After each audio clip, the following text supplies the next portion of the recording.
Halo sahabat JDIH KPU Kabupaten Purbalingga, kembali lagi dalam podcast JDIH KPU Kabupaten Purbalingga episode ke-46 dengan tema yang tentunya nggak kalah menarik dari tema-tema sebelumnya, yaitu tentang perselisihan hasil pemilihan kepala daerah tahun 2024 di Mahkamah Konstitusi. Bersama saya, Ananda Dewi, selaku host dalam podcast kali ini. Sahabat JDIH, pada kesempatan kali ini sangat pas sekali karena podcast JDIH KPU Kabupaten Purbalingga menghadirkan narasumber yang sangat luar biasa, yaitu anggota KPU Provinsi Jawa Tengah, Bapak Muslim Kaisa SAI. Assalamualaikum Bapak, bagaimana kabarnya? Waalaikumsalam, kabarnya baik, alhamdulillah sehat dan masih tetap seperti biasa bertugas ngantor dan melaksanakan kewajiban-kewajiban sebagai penyelenggara pemilu, Pak. Baik Pak, Alhamdulillah. Terima kasih Pak Muslim sudah menyempatkan waktunya di tengah kesibukannya ya Pak. Ya, Apakah boleh berkenan Pak untuk memulai pertanyaannya? boleh silakan, silakan aja. Baik, kita mulai ya Pak. Saya ingin tahu, Pak, mengenai tahapan dan kegiatan dalam penanganan perkara perselisihan hasil pemilihan gubernur, bupati, dan wali kota terdiri dari lokasi Pak. Oke, terima kasih ya Mbak Moderator. Jadi memang di setiap perhelatan pemilu, pilkada gitu, setelah KPU menyelesaikan proses pemungutan, penghitungan hingga rekapitulasi dan hasilnya ditetapkan, selalu ada ruang ya, ada tahapan bagi pihak-pihak yang memang merasa keberatan itu bisa mengajukan sengketa ke Mahkamah Konstitusi gitu ya Mbak ya. Dan keberatan ini dijamin oleh undang-undang karena memang ada ruang bagi pihak-pihak yang merasa berkeberatan atas hasil yang ditetapkan oleh KPU itu bisa mengajukan sengketa. Nah, tahapan sengketa ini nanti dimulai dari proses pengajuan permohonan ke MK dan sekarang sedang berlangsung begitu hingga nanti apakah permohonan ini nanti diregister atau tidak kita masih tunggu dan setelah diregister itu ada proses persidangan yang akan dilalui oleh para pihak bagi pemohon, bagi KPU yang dalam hal ini nanti sebagai termohon begitu dan juga pihak-pihak lainnya ada Bawaslu, ada juga pihak terkait yang pihak terkait ini adalah pihak yang waktu ditetapkan oleh KPU sebagai peraih suara terbanyak. Artinya dialah yang sesungguhnya berkepentingan secara khusus ya, karena nanti hasil sengketa ini berimplikasi kepada yang bersangkutan. Nah, tahapannya sampai hari ini KPU masih menunggu proses pengajuan permohonan yang sudah sampai pada proses perbaikan berkas tanggal 3 Januari besok itu apakah permohonan ini diregister atau tidak itu kita sebagai pihak KPU masih menunggu. Dan di Jawa Tengah ini Mbak, selain Provinsi Jawa Tengah, Pilgubnya itu ada 3 kabupaten ya sampai hari ini. Karena perkembangan itu kita masih pantau. Itu ada 3 kabupaten kota yang juga diajukan keberatan ke MK. Ada Pemalang, ada Klaten, dan satu laginya adalah Kota Semarang. Gitu Mbak, kira-kira proses yang hari ini kita jalani yang nanti semuanya kita akan melihat apakah tanggal 3 itu permohonan-permohonan ini itu diregister oleh MK atau tidak gitu, Mbak. Oke, baik Pak, terima kasih. Untuk selanjutnya, saya ingin tahu Pak, apa saja sih pengajuan permohonan yang paling lambat itu kapan ya Pak? Iya, kalau pengajuan permohonan sesuai ketentuan itu mestinya 3 hari ya sejak KPU itu menetapkan dan mengumumkan hasilnya gitu. Tetapi kan di MK memang ada jadwal tahapannya yang di mana ini mengacu pada proses-proses yang dilakukan di masing-masing kabupaten atau provinsi karena ternyata di beberapa kabupaten dan provinsi itu proses rekapnya misalnya harus apa mundur dari jadwal sehingga kesempatan 3 hari itu juga kemudian apa dipastikan menyesuaikan gitu. Nah, kalau ngikutin jadwal yang diberikan ke MK, sesungguhnya pengajuan itu posisinya itu kalau bertumpu pada 3 hari sejak ditetapkan oleh KPU Kabupaten Kota, KPU Provinsi, sesungguhnya itu sudah selesai ya dari sisi jadwal. Tapi kita akan mengikuti perkembangan karena proses perkara itu, proses pengajuan itu akan dipastikan apakah semuanya itu diregister atau tidak itu masih baru tanggal 3 besok. Katakanlah kita di provinsi misalnya ya, kita udah lihat di websitenya MK itu sudah ada dokumen permohonannya misalnya seperti itu. Tetapi untuk memastikan apakah perkara Pilgub di Jawa Tengah ini nanti diregister atau tidak ya kita kembali ke tanggal 3 Januari besok gitu. Karena kita juga nggak tahu ya apa ini tetap diregister sehingga nanti resmi KPU akan mempersiapkan segala sesuatunya untuk apa bertindak sebagai termohon ataukah ada soal lain ya, ada hal lain yang barangkali justru pada saat nanti tanggal 3 itu register apa jadwalnya yang kita tunggu bisa jadi nanti nggak muncul misalnya begitu. Tapi terlepas dari itu semua, proses permohonan itu dipastikan apa itu melalui register yang tanggal 3 itu. Jadi kalau soal pengajuan dan sebagainya itu ya kita serahkan sebenarnya sama MK, tapi ketentuan yang ada itu ya paling lambat 3 hari sejak apa KPU menetapkan hasil ya dan penetapan ini sekaligus merupakan pengumuman yang itu jadi proses pemeriksaan pada saat sidang itu dilakukan begitu, Mbak. Oke, Kak. Baik, untuk selanjutnya, apa saja objek dalam perkara perselisihan hasil pemilihan, ya, Pak?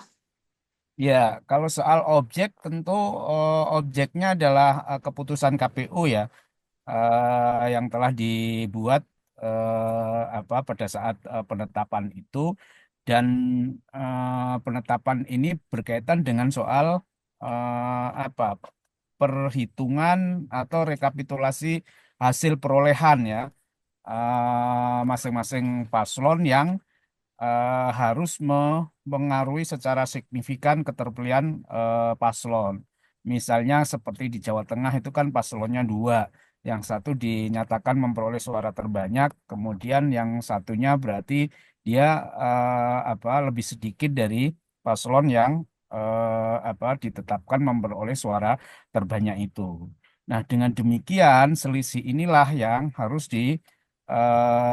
kembalikan kepada apakah selisih perolehan suara ini secara signifikan mempengaruhi apa enggak terhadap dalil-dalil yang dikemukakan oleh pemohon.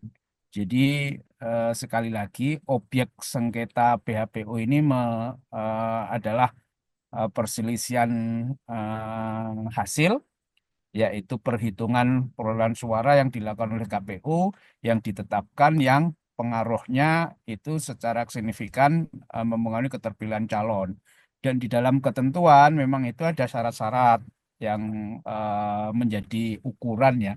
Misalnya kalau Pilgub di Jawa Tengah karena penduduknya di atas 12 juta lebih, maka perhitungan persyaratan itu adalah 0,5% gitu ya. Jadi selisihnya itu sekitar 0,5%. Itulah syarat apa diajukannya permohonan gitu. Tetapi kalau kemudian apa selisih ini melewati ya atau melebihi batas hitungan maksimal 0,5% itu ya ini yang nanti kita akan jadikan bahan jawaban kepada MK seandainya proses permohonan di Jawa Tengah ini berlanjut ya diregister kemudian berlanjut dan itu menjadi bagian dari yang KPU harus kemukakan kepada majelis persidangan bahwa secara ketentuan syaratnya ini terlampaui kira-kira begitu dan hal-hal lain yang nanti kita akan sampaikan ke sana gitu, Mbak. Baik, Pak. Untuk selanjutnya, siapa saja sih Pak pihak dalam perkara perselisihan hasil pemilihan? Ya, yang bisa melakukan pengajuan ya paslon ya Mbak ya, sesuai ketentuan ya. Jadi bagi kita Pilgub Jawa Tengah ya, yang paslonnya dua, itu yang bisa mengajukan sesuai ketentuan ya paslon. Jadi pasangan calon ya, entah itu secara apa prinsipal yang bersangkutan mengajukan sendiri atau kemudian melalui kuasa hukumnya itu apa itu yang menjadi pihak yang bisa mengajukan begitu. Jadi secara teknisnya ya kan ada dua paslon, satu dinyatakan perolehan suaranya terbanyak gitu ya, yang satunya enggak. Kemudian yang nggak memperoleh suara terbanyak inilah yang memiliki legal standing untuk mengajukan gugatan. Nah, siapa yang digugat? Yang digugat itu adalah KPU sebagai pihak termohon atau tergugat gitu, dan objek yang dijadikan gugatan adalah SK-nya KPU tentang penetapan hasil perolehan suara itu gitu. Nah, nanti di dalam prosesnya nanti juga ada pihak-pihak yang kemudian bisa menjadi bagian dari proses persidangan ini. Misalnya Bawaslu sebagai bagian dari penyelenggara yang bertugas mengawasi, tentu nanti akan didengar keterangannya bagaimana Bawaslu melaksanakan pengawasan selama proses tahapan itu berlangsung. Kemudian yang paling berkepentingan karena nanti hasil putusan MK itu berkaitan dengan paslon yang suara terbanyak, maka nanti paslon yang memiliki suara terbanyak itulah yang nanti akan mengajukan diri sebagai pihak terkait gitu ya. Nah, selebihnya dari pihak-pihak pemohon, paslon yang tadi suaranya di bawah paslon yang suara terbanyak itu sebagai pemohon, KPU sebagai termohon, kemudian pihak terkaitnya nanti adalah apa, paslon yang memperoleh suara termohon, tapi yang bersangkutan harus mengajukan diri gitu ya untuk ikut di dalam proses persidangan ini, dan berikutnya adalah Bawaslu sebagai pihak yang memberikan keterangan. Di luar ini nanti ada saksi-saksi, ada ahli yang itu akan dibutuhkan keterangannya yang diajukan oleh masing-masing pihak, atau bahkan mungkin majelis sendiri yang merasa perlu untuk menghadirkan ahli untuk didengar keahliannya di dalam perkara yang muncul di persidangan. Jadi itu Mbak, untuk seperti kita yang di Jawa Tengah, Pilgub, para pihaknya adalah apa seperti yang sudah saya sampaikan itu, pemohonnya jelas paslon ya. Kemudian begitu pula bagi teman-teman kabupaten kota yang memang bersama-sama itu diajukan, dan pihak ini hanya membedakan bagi paslon tunggal ya. Di Jawa Tengah itu ada 3 kabupaten kota, tetapi untuk 3 kabupaten kota yang kebetulan paslon tunggal itu ada, itu tidak ada pengajuan gugatan di Mahkamah Konstitusi. Karena kalau paslon tunggal itu pemohonnya itu bukan lagi paslon ya, bukan lagi pasangan, tetapi dia boleh berasal dari pemantau yang terakreditasi di sana, begitu, Mbak. Oke, baik, Pak. Untuk selanjutnya, siapa saja sih Pak yang dapat menjadi pemohon dalam perkara perselisihan hasil pemilihan? Apa siapa maksudnya? Siapa saja yang dapat menjadi pemohon dalam perkara perselisihan hasil pemilihan? Iya, seperti yang tadi saya kemukakan, kalau pemohon itu pasti paslon ya. Untuk apa pilkada yang calonnya itu lebih dari satu. Kalau calonnya itu hanya satu, seperti di Jawa Tengah ini ada 3 yang tadi juga sudah saya sampaikan. Ada Banyumas, ada Brebes, kemudian ada juga di Sukoharjo yang paslonnya hanya satu, dan pada saat pemilu kemarin itu berlawan berlawanan dengan kota kosong, maka dalam situasi paslon satu ini itu pemohonnya itu bisa diwakili oleh pemantau yang yang terakreditasi di sana gitu. Tetapi seperti yang kita tahu sampai hari ini di MK di 3 kabupaten kota yang paslonnya satu itu sampai hari ini tidak terlihat pengajuan di websitenya MK. Nah, kalau misalnya itu ada, maka kita harus cek siapa sesungguhnya yang mengajukan itu. Sesuai ketentuan itu boleh diajukan oleh pemantau yang terakreditasi di sana. Begitu, Mbak. Oke, baik Pak.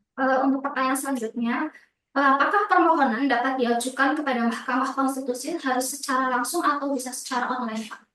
Itu MK sudah sangat profesional ya. Itu bisa dikasih apa jalan baik melalui online maupun melalui datang langsung ya. Kalau seperti yang kita lihat sesungguhnya di website AIK itu banyak pihak-pihak pemohon itu mengajukan melalui online.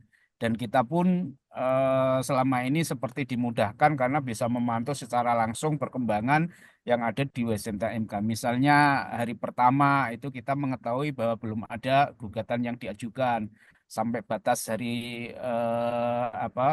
hari ketiga misalnya kita juga masih belum melihat ada pemohon yang mengajukan. Tapi tiba-tiba hari berikutnya kita juga kemudian melihat di kita ada permohonan misalnya ya dan teman-teman kabupaten kota yang tadi diajukan seperti Pemalang, seperti Klaten misalnya, itu diketahuinya justru setelah 3 hari apa sejak kabupaten kota itu menetapkan.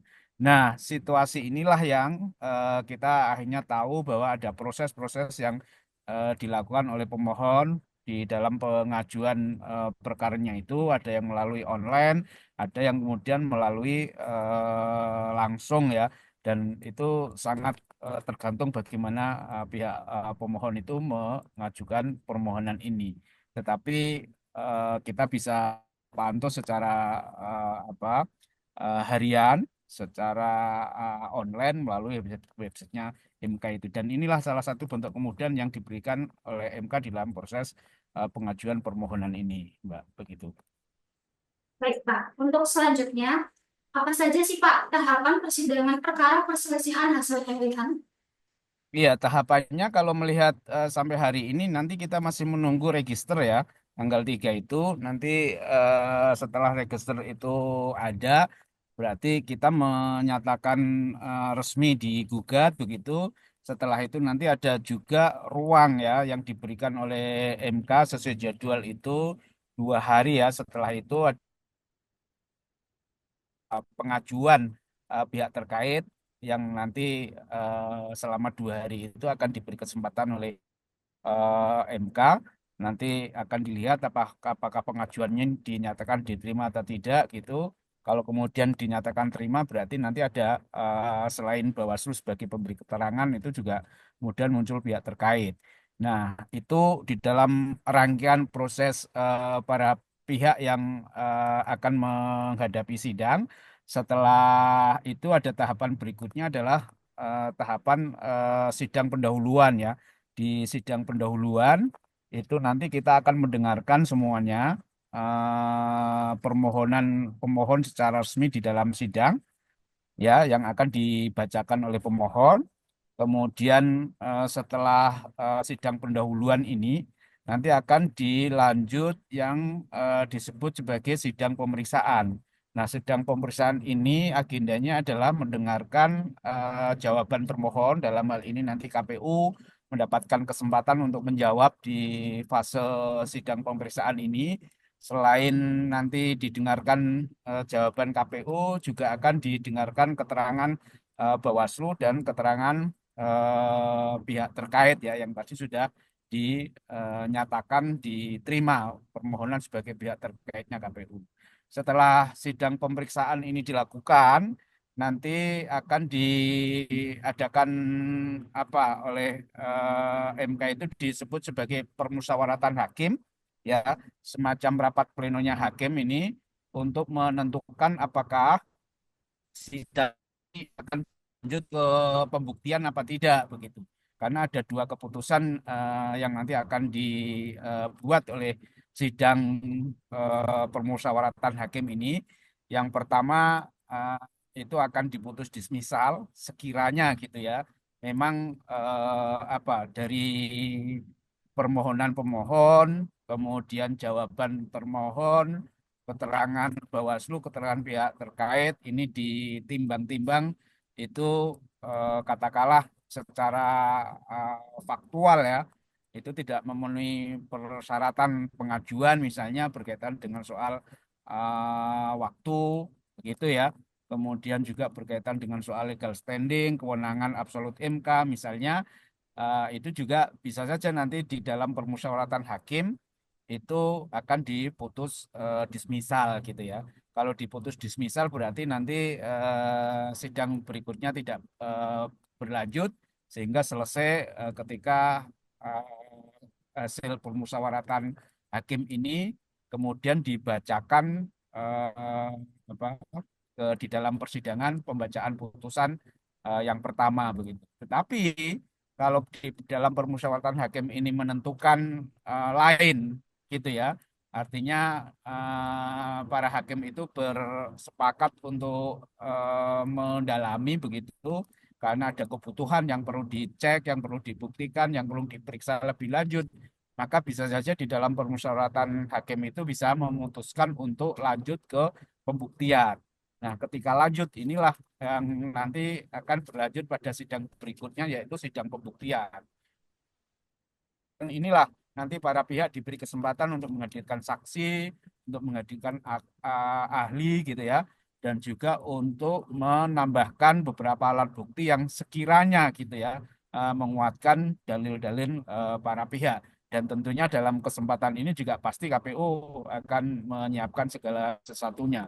Nah, setelah sidang pembuktian ini ya yang akan berlangsung cuman sekali itu nanti akan ada permusyawaratan hakim lagi ya yang kedua dan kemudian nah yang kedua ini menjadi semacam apa ya keputusan akhir ya yang nanti akan hasilnya akan dilanjutkan pada sidang pembacaan putusan akhir yang kalau lihat rentang jadwalnya itu bisa sampai bulan Maret ya atau tepatnya itu paling lambat 11 Maret 2025. Jadi seperti itulah tahapannya, rangkaiannya memang panjang sekali. Kalau register itu bisa dimulai 3 Januari besok, kira-kira begitu. Kemudian sidangnya berlanjut gitu ya hingga akhir itu bisa diputus akhirnya itu apa 11 Maret 2025. Tapi kita meyakini ya bahwa apa yang dilakukan oleh KPU ya dan jajarannya ini berkaitan dengan proses penyelenggaraan dan eh, mulai dari semua tahapan kemudian tahapan puncak pemungutan, penghitungan suara, rekap di semua jenjang, seperti yang sudah kita saksikan bersama itu tidak ada persoalan yang berkaitan dengan soal hasil. Bahkan saksi ya yang hadir pada saat rekapitulasi di tingkat provinsi ya selalu merespon, memberi tanggapan bahwa perhitungan dari masing-masing kabupaten itu dinyatakan sesuai. Nah, itu Mbak Moderator kira-kira gambarannya soal tahapan sejak register yang masih kita tunggu hingga nanti putusan akhir yang bisa saja itu berlangsung sampai Maret 2025 yang akan datang. Begitu, Mbak Moderator. Terima kasih kepada Pak Muslim atas kesediaannya berbagi informasi yang sangat bermanfaat.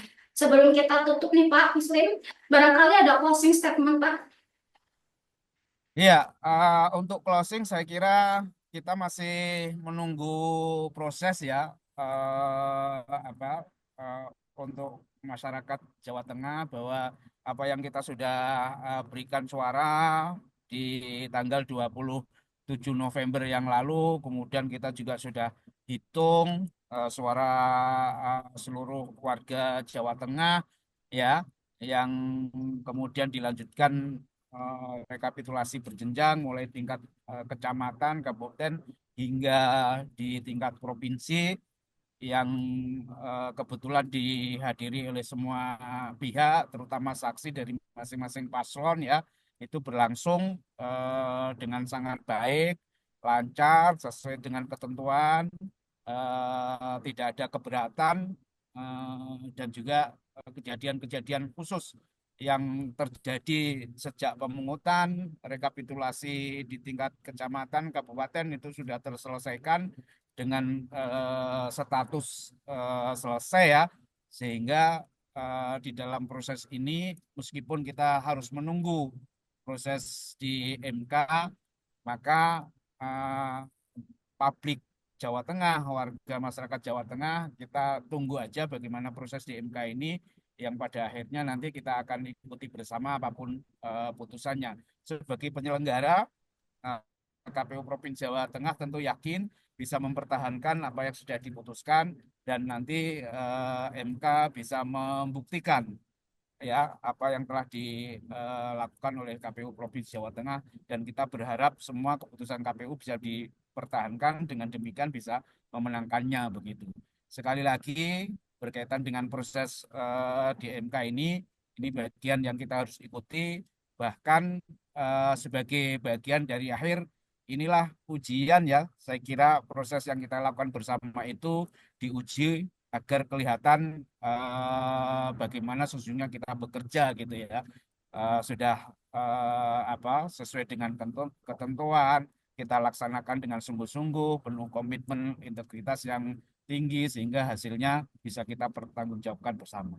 Kira-kira itu Mbak closing statementnya, dan kami berharap warga Jawa Tengah untuk juga mengikuti bagian dari proses yang bisa kita nilai sebagai proses demokrasi yang sehat di Jawa Tengah gitu.